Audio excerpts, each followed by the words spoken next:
कहानी गांव के किसान की मेहनत। कहानी है एक छोटे से गांव के किसान रामू की, जो अपने खेतों में दिन रात मेहनत करता था।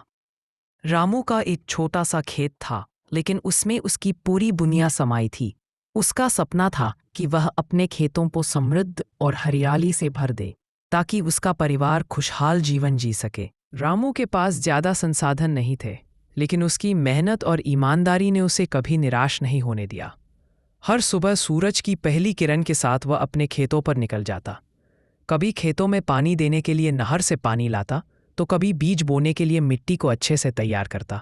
गांव में एक और किसान था, मुन्ना, जो हमेशा कहता था, रामू, तुम रोज सुबह शाम खेतों में काम करते हो, लेकिन तुम्हारे पास कुछ खास नहीं है। ये सब मेहनत किसके काम आएगी?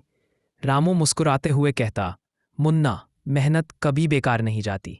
जो मेहनत करता है उसे न किसी से डरना चाहिए, न कभी हार माननी चाहिए। एक साल के बाद गांव में एक बड़ा सूखा पड़ा। न तो बारिश हुई और न ही नहर से पानी आया।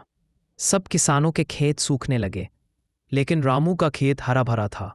उसकी फसलें बढ़ रही थी।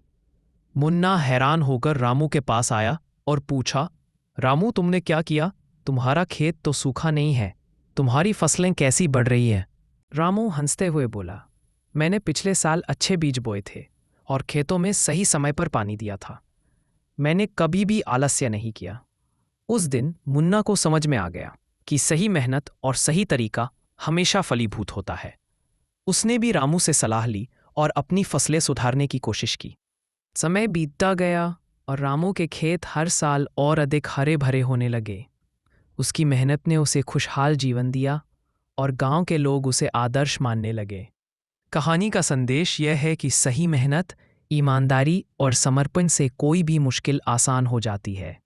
रामू जैसे किसान का जीवन यही सिखाता है कि मेहनत कभी बेकार नहीं जाती।